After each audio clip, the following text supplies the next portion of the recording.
Hi అండి. అందరూ ఎలాగున్నారు? ఇవాళ ఈ వీడియోలో వచ్చేసరికి పారామెడికల్ కౌన్సెలింగ్‌కి సంబంధించి స్పెషల్ ఫీజ్ ఉంది కదా! సో, స్పెషల్ ఫీజ్ సంబంధించి కంప్లీట్ డీటెయిల్స్ చూసుకుందాం. అసలు స్పెషల్ ఫీజ్ అంటే ఏంటి? ఎవరికి పే చేయాలి? ఎందుకు పే చేయాలి? దీంతో పాటే ఇది ఎన్ని ఇయర్స్ పే చేయాలి? సో, ఎంతుంటుంది?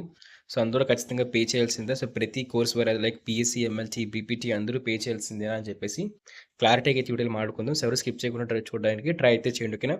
సో, లేచి వీడియోకి అయితే చిన్న అనౌన్స్‌మెంట్. ఈ వీడియోని స్పాన్సర్ చేస్తున్న వాళ్ళు వచ్చేసరికి శాస్త్ర ఎడ్యుకేషన్ ఇన్స్టిట్యూషన్స్ వాళ్ళు. వీళ్ళ దగ్గరికి వచ్చేసరికి సో మొత్తం టోటల్‌గా 5 కాలేజెస్ శాస్త్ర ఫార్మాస్యూటికల్ ఎడ్యుకేషన్ అండ్ రీసెర్చ్, శాస్త్ర ఫార్మాస్యూటికల్ సైన్సెస్ ఫర్ ఉమెన్, శాస్త్ర college of pharmaceutical education and research centre. దీంతో పాటు శాస్త్ర ఫిజియోథెరపీ కాలేజ్ అయితే శాస్త్ర నర్సింగ్ ఎడ్యుకేషన్ ఇన్స్టిట్యూషన్స్ కింద అయితే వస్తాయి. సో వీటిలో వచ్చేసరికి B pharmacy, pharma D, M pharma, diploma, physiotherapy, BSc nursing ఈ కోర్సుకు సంబంధించి ఈ సీట్స్ అనేవి అవైలబుల్గా ఉన్నాయి. సో మీరు ఎవరైనా సరే ఖచ్చితంగా కూడా మీ వెబ్ ఆప్షన్స్లో కానీ అడ్మిషన్ ప్రాసెస్లో కూడా సో ఈ కాలేజ్ని పెట్టడానికి ట్రై అయితే చేయండి. బెస్ట్ క్యాంపస్ ప్లేస్మెంట్స్, దాంతో హాస్టల్ ఫెసిలిటీ, ఇంకా క్వాలిటీ ఆఫ్ ఎడ్యుకేషన్లోని వీళ్ళు చాలా ప్రామిసింగ్ అయితే ఉంటారు. సో ముందుగా ఏంటంటే బీపీటీ, ఏదైతే బీపీటీ కోర్స్ ఉందో సో బీపీటీ ప్రాస్పెక్టస్ చూద్దాం.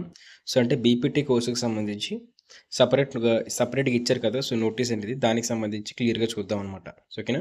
సో ఫుల్ క్లారిటీ అయితే వస్తుంది మీకు ఈ బీపీటీకి సంబంధించి. బీపీటీకి సంబంధించి అయితే మాత్రం ఈ విధంగా స్పెషల్ ఫీజు అయితే ఉంది. ఇక్కడ చూసినట్లయితే అడ్మిషన్ ఫీజు 500 రూపీస్ అయితే తీసుకుంటారు. మీరు కాలేజ్లో జాయిన్ అయినప్పుడు ఏంటంటే ఇవైతే వెంటనే అడగరు. కాలేజీలో జాయిన్ అవుతున్నప్పుడు అంటే ఆ స్టార్టింగ్ డేస్లో మీకు అడగడం జరుగుతుంది. అడ్మిషన్ ఫీజు అయితే మాత్రం మీకు 500 రూపీస్ అయితే తీసుకోవడం జరుగుతుంది. క్యాష్ మనీ డిపాజిట్ అని చెప్పేసి అయితే ఒక 1500 రూపీస్ అయితే తీసుకుంటారు. అడ్మిషన్ ఫీజు మీకు ఫస్ట్ ఇయర్ మాత్రమే తీసుకుంటారు బీపీటీలో. క్యాష్ మనీ డిపాజిట్ అంటే ఇది రిఫండబుల్. అంటే మీరేమైనా సామాన్లు ఏమైనా ఇరగ్గొట్టినట్లయితే ఖచ్చితంగా కూడా మీరు అమౌంట్ అయితే మీకు రిటర్న్ ఇవ్వరు. ఇదేంటంటే సామాన్లు ఏమైనా ఇరగ్గొట్టినట్లయితే వాటికి సంబంధించి అమౌంట్ అనమాట. సో అది ఖచ్చితంగా కట్టాలి. ఒకవేళ మీరేం కొట్టకపోయినట్లయితే అవి మీకు ఫోర్త్ ఇయర్‌లో మీకు థర్డ్ ఇయర్ అయిపోయిన తర్వాత ఇచ్చేస్తారన్నమాట రిటర్న్. ఓకే. దీంతో పాటు ఏంటంటే స్పెషల్ ఫీజ్ కూడా పెట్టారు. Special fees extra curricular activities, స్పోర్ట్స్‌కి, గేమ్స్‌కి, ఫంక్షన్స్‌కి అన్నిటికి కలుపుకొని 1500 రూపీస్ అయితే మాత్రం పే చేయాలి. సో ఎవ్రీ కాలేజ్ వాళ్ళు కూడా ఈ అమౌంట్‌ని పే చేయాల్సిందే, ఎవ్రీ స్టూడెంట్ కూడా. ఈ విధంగా మీకు special extra curricular activities fees వచ్చేసరికి మీకు ఎవ్రీ ఇయర్ అయితే ఉంటుంది. సో 3 ఇయర్స్ కూడా బీపీటీ వాళ్ళైతే ఖచ్చితంగా పే చేయాల్సిందే. ఇక దీంతో పాటే లైబ్రరీ ఫీజు కూడా ఉంటుంది. సో లైబ్రరీ ఫీజును కూడా మీరు 500 రూపీస్ చొప్పున ఎవ్రీ ఇయర్ పే చేస్తారు. లాబొరేటరీ ఫీజు ఉంటుంది. సో లాబొరేటరీ ఫీజును కూడా మీరు ఎవ్రీ ఇయర్ పే చేస్తారు. 2500 రూపీస్ అయితే మాత్రం బీపీటీ వాళ్ళకి పే చేయాల్సిందే. సో ఆ విధంగా మీరు ఫస్ట్ ఇయర్‌లోని 6500 రూపీస్ స్పెషల్ ఫీజ్ పే చేస్తారు.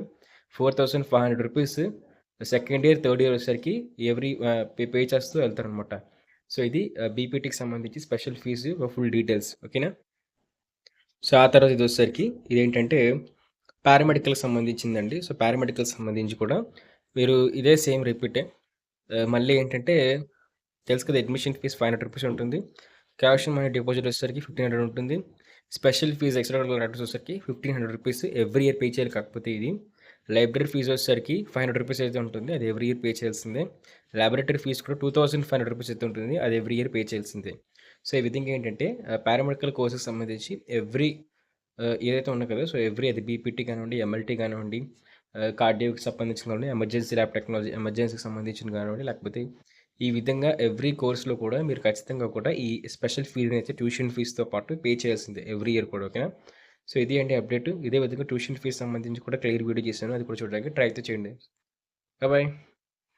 సో ఇదే విధంగా పారామెడికల్ కోర్స్‌కి సంబంధించి ఎప్పటికప్పుడు లేటెస్ట్ అప్డేట్స్, కౌన్సిలింగ్ డీటెయిల్స్ అన్నీ కావాలనుకున్నట్లయితే మన యూట్యూబ్ ఛానల్ సబ్స్క్రైబ్ చేసుకోండి. సబ్స్క్రైబ్ చేసుకొని బెల్ నోటిఫికేషన్ ఆన్‌లో పెట్టుకోండి. ఇంకా దీంతో పాటే పారామెడికల్ కౌన్సిలింగ్‌కి సంబంధించి సరే మీరు కామెంట్ చేసినట్లయితే నేను మీకు రిప్లై ఇవ్వడం జరుగుతుంది.